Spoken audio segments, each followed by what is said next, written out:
Hello and welcome to all our viewers in Nigeria and around the world to Midday News on Global Television, coming to you live from the nation's capital, Abuja. I am Anieti Patrick. A quick reminder that Global Television is on DSTV channel 365 and Star Times channel 276. President Bola Tinubu has approved the posting of 3 ambassador designates, reversing an earlier announcement that had included a 4th nominee for Turkey following a mix-up. In an initial memo issued to the Ministry of Foreign Affairs and signed by the President's Special Advisor on Information and Strategy, Bayo Ononuga, the presidency announced the posting of 4 ambassador designates drawn from the 68 nominees confirmed by the Senate last December. However, within hours of the announcement, media organizations, the presidency issued a correction citing naming error concerning the Turkey posting. In a note to editors, the presidency said the appointment of an ambassador designate to Turkey is still under review and should, for the moment, be disregarded. The Nigerian Army has dismantled criminal strongholds inside the Ajili Forest in Eziago local government area of Enugu State, dealing a major blow to armed groups that has turned the forest into a hub of terror and insecurity. The commanding officer of the 103 Battalion, Major Mohammed Buhari Abdurrahman, said the operation targets members of the indigenous people of Biafra, the Eastern Security Network, and other criminal elements operating within the forest.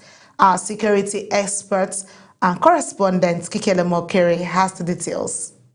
Acting on credible intelligence, troops of the 103 Battalion launched a coordinated security operations targeting criminal and terrorist elements operating across the forest corridor linking to Enugu and Anambra State. The area had long been exploited as a hideout for violent groups, strengthening surrounding communities. The operation, which commenced on December 30, 2025, has so far led to the clearance of 8 criminal camps. Troops safely donated improvised explosive device, recovered arms and ammunition, including nearly 200 rounds of 7.62 mm ammunition, and arrested 2 suspected members of the indigenous people of Biafra. The suspects are currently in the military custody for further investigation. The commanding officer of the 103 Battalion, Major Mohammed Buhari Abdurrahman, says security forces have now entered the consolidation phase of the operation. Heavy equipment have been deployed to open up the forest, destroy escape routes, and permanently deny criminals the cover they once exploited. The exercise is also aimed at reclaiming the lands for legitimate activities, including farming and community use. Successful detonation of all the improvised explosive devices that were put to slow our advance, which was successfully detonated. We also neutralized and recovered arms and ammunition. About 197 rounds of 7.62 mm special ammo were recovered and 50 cartridges. We also arrested 2 of the IPOB members whom are currently under detention and are providing vital information aiding our operations.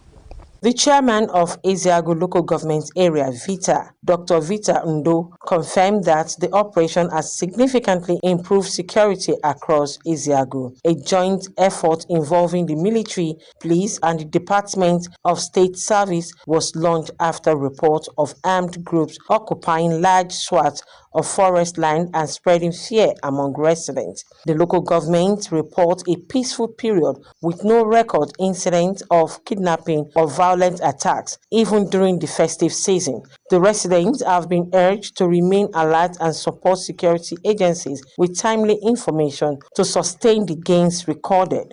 In terms of the peaceful environment, there was no threat. The environment was very peaceful, because the presence of the military actually drove them away. We enjoyed the festive period. It was peaceful. There was no intimidation. There was no criminal attack. There were no kidnappings within the festive period. People who returned stayed and enjoyed themselves and then traveled back freely.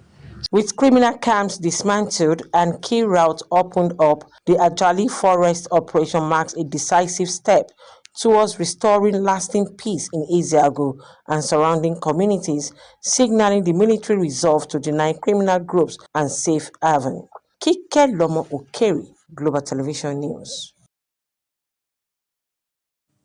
Also, the Kebbi State Police Command has recorded a major breakthrough against kidnapping, arresting 3 suspected kidnappers and recovering firearms and dangerous weapons during an intelligence-led operation in the state. The suspects, Abubakar Mohamadu, Abdullahi Majo, and Ali Jemu, were arrested at Bagudu Market following actionable intelligence. A search conducted by the operatives led to the recovery of 2 locally made firearms, 1 cartridge, and 3 machetes. Preliminary investigations linked to the trial to a previous kidnapping incident in the Bani Kosu village, Shangar local government area, where a 55-year-old man was abducted from his home. The police described the arrest as a significant step in dismantling kidnapping networks operating in Kebbi State.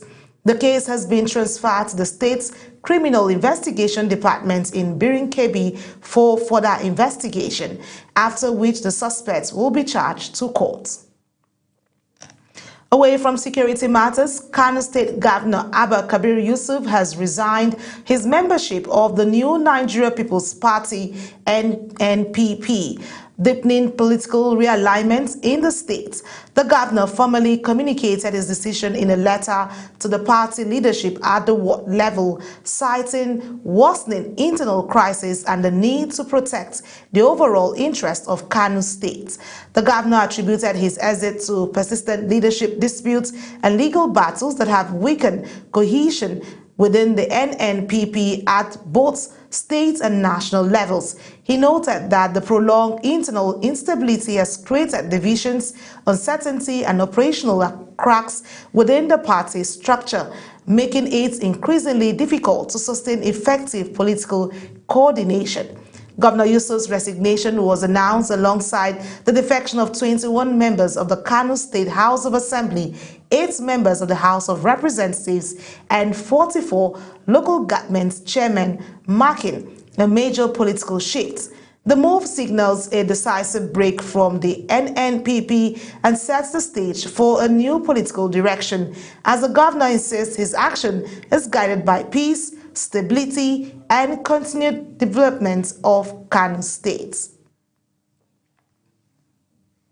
The House of Representatives Minority Caucus ad hoc committee investigating alleged distortions of the nation's tax laws has confirmed that there were indeed illegal alterations in some of the tax reform laws recently passed by the National Assembly and assented by the President Bola Tinubu. The committee specifically cited the Nigerian Tax Administration Act 2025 as a law where the alleged alterations were most prominent. The committee disclosed this in its interim report on discrepancies between the versions of the tax laws passed by the National Assembly and those published in the official Gazette. The controversy followed public outcry after a member of the House, Abdulsamad Dazuki, raised the alarm on the floor of the House over the circulation of an altered version of the tax laws that differed from the version lawmakers had passed.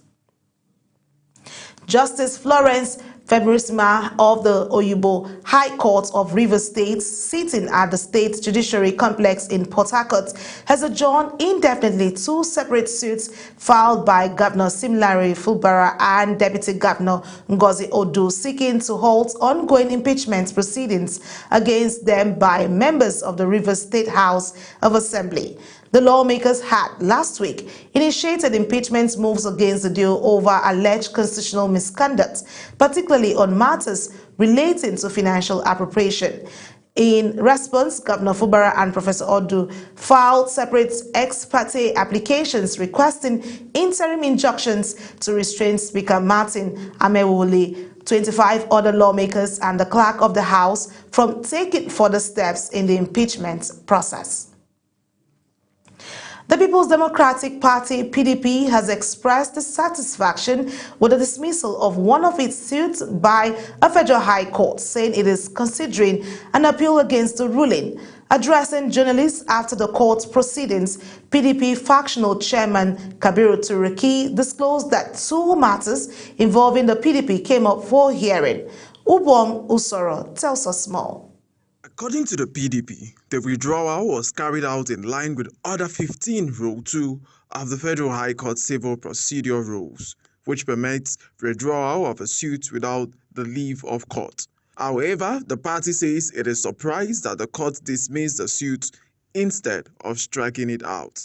With respect to the one that was filed by us, we took advice and guidance from our team of lawyers that in view of other pending matters, that there may not be need for us to continue with that for now. And on the basis of that, our lawyers filed an application to withdraw without leave under Order 50 Rule 2 of the Federal High Court rules. On the second matter, the PDP revealed that it has approached the Court of Appeal to challenge certain interim orders made by the trial court, which it believes substantially affect the substantive issues for determination in the case. The party confirmed that the records and briefs have been filed at the Court of Appeal alongside an application for a stay of proceedings, all of which have been brought to the attention of the trial court. I appreciate that two matters came up today that involve our party. The first one was the matter that we filed, and the second one was the matter that was filed against us.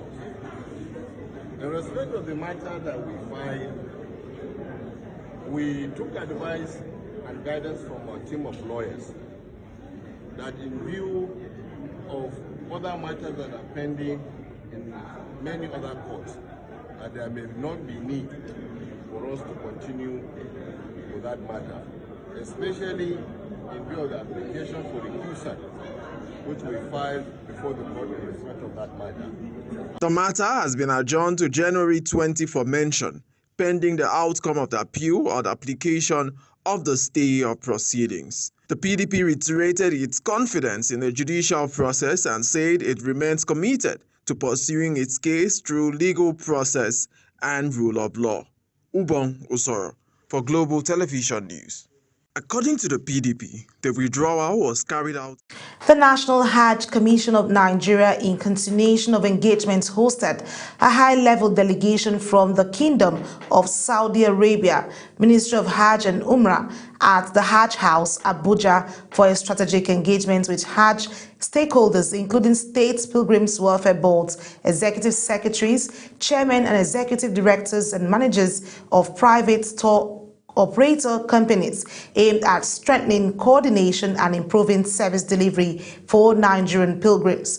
Welcoming the delegation, the chairman and chief executive officer of NACON, Professor Abdullahi Usman, described the meeting as a vital platform for direct interaction between Nigerian stakeholders and Saudi authorities. Meanwhile, Chairman of the National Hajj Commission of Nigeria, NACOM, has expressed concern over delays in the refund of excess Hajj fare paid by pilgrims who participated in the 2025 Hajj exercise. The National Coordinator, Ibrahim Mohammed, the faith-based civil society organization, uncovered a sizable financial surplus resulting from exchange rate differences during the 2025 Hajj operations.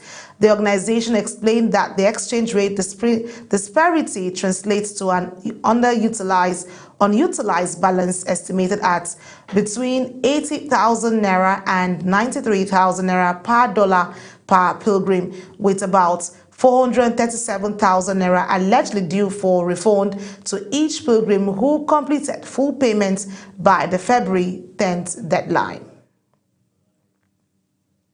You're watching the live broadcast of Meet the News. The Meet the News continues after this weather forecast, plus business, foreign and sports stories on the other side of this break. Please stay with us.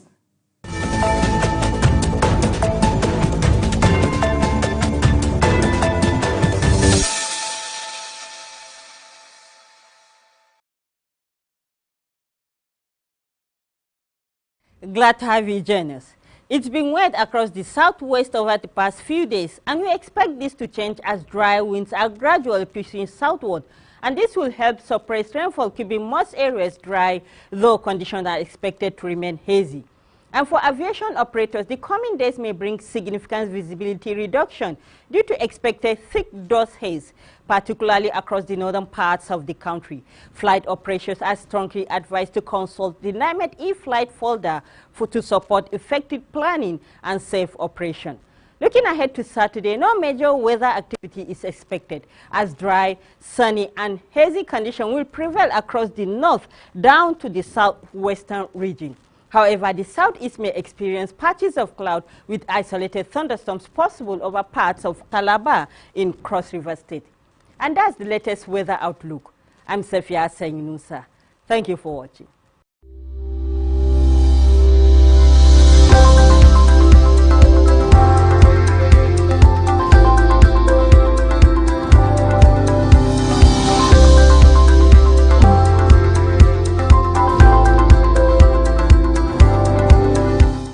It's good to have you back on Meet the News. In business, the national power grid collapsed once again, leaving parts of the country in darkness and disrupting electricity supply to millions of households and businesses.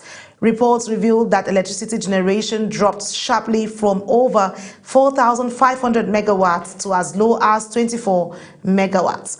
And all 23 power generation plants connected to the grid reportedly lost output during the incident, resulting in zero power allocation to each of the 11 electricity distribution companies. The cause of the collapse could not be immediately determined, and officials of the Transmission Company of Nigeria are yet to issue a detailed statement. Meanwhile, two major unions in the power sector, the Senior Staff Association of Electricity and Allied Companies and the National Union of Electricity Employees, have declared an indefinite strike at the Kano Electricity Distribution Company, KEDCO, over unsettled workers' entitlements. The action followed the expiration of a midnight ultimatum issued to the management to clear accumulated arrears owed to staff. Here's Idris Chubri with the details. Tension mounted at the Kano Electricity Distribution Company as labor unions in power sector picketed the company's head office in Kano. Following the expiration of the midnight deadline, the Senior Staff Association of Electricity and Allied Companies and the National Union of Electricity Employees announced a total withdrawal of services across the company. The unions say negotiations with management broke down over 3 categories of unpaid arrears, which they claim have remained unsettled despite repeated agreements. Our issue is that we have only staff welfare problem, and this management, we call their attention for them to at least listen to our demand, but they refuse to listen to our demand. The labor leaders insist that management's failure to pay workers their entitlement by Tuesday, January 20th, forced them to embark on a total withdrawal of services. KEDCO staff are hardworking staff, and everybody can testify through the revenue they are generating. So they deserve some level of respect by giving them what is meant for them. Remittance or pension, we talk about conducive working environment, we talk about the 13 months, we talk about so many things.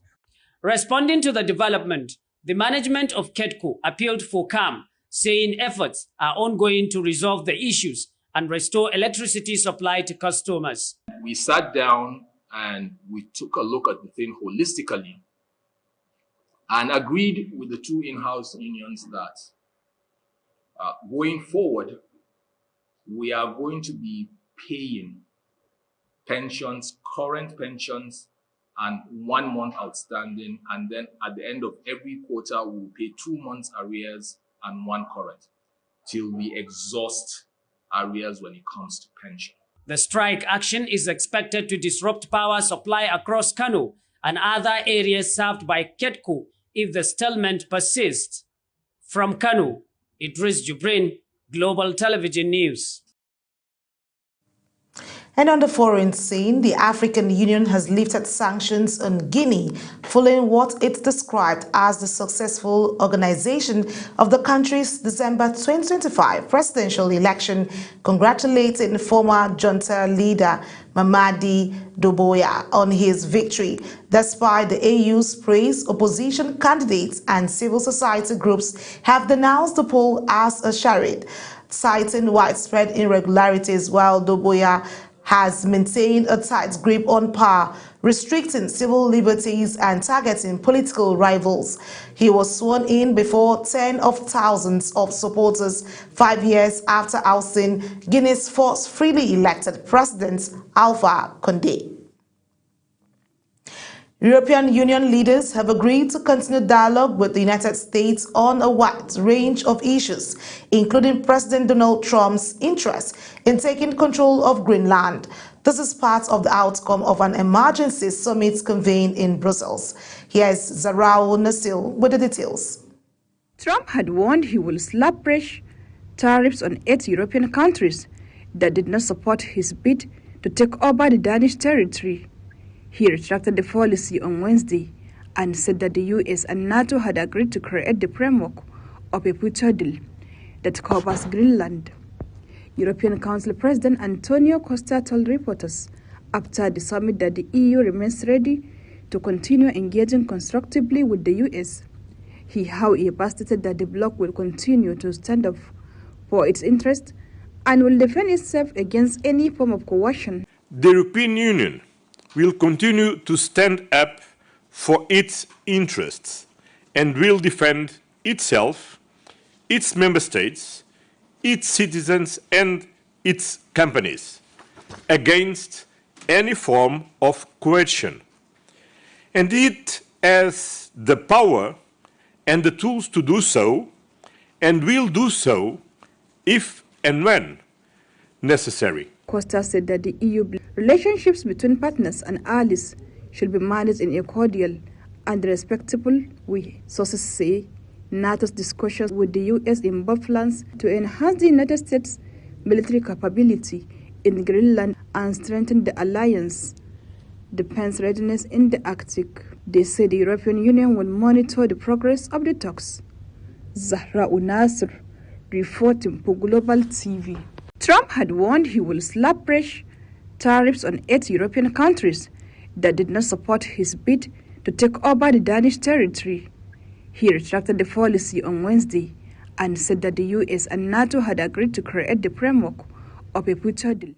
And in sports, the Confederation of African Football, CAF, has removed Ousmane Kani, president of its disciplinary committee, from all proceedings linked to the controversial AFCON 2025 final between Morocco and Senegal, citing concerns over a possible conflict of interest due to his Senegalese nationality. The decision aims to ensure transparency and impartiality as the football body investigates crowd disturbances and alleged misconduct during the match. With the reports from officials and security agencies already under review, CAF is expected to appoint another senior official to oversee the disciplinary process, with a final ruling on potential sanctions anticipated in the coming days. Super Eagles captain Wilfred Ndidi has been offered to Manchester United as he seeks a return to the Premier League just 6 months after leaving Leicester City. The 29-year-old midfield joined Turkey's Giants Besiktas in the summer, bringing an end to his 8-year spell in England, but is reportedly anxious to return to the Premier League. Ndidi has been presented to Manchester United as a possible option to bolster their midfield for the second half of the campaign. Nigeria's national record holder in the women's high jump, Temitope Adesina, has been named the Big 12 Indoor Track and Field Athlete of the Week following her first victory of the new season at the Koki Classic. The Big 12 is a collegiate athletic conference in the United States consisting of 16 full-member universities, 3 private and 13 public across the states of Arizona, Colorado, Florida, Iwo, Kansas, Ohio, Oklahoma, Texas, Utah, and West Virginia. Additional received the honor alongside her Texas Tech teammates Jonathan Sermes and Biolo Tyria Kelly. And that's it on Meet the News. A quick reminder, the Global TV is on DSTV, channel 365 and Star Times, channel 276.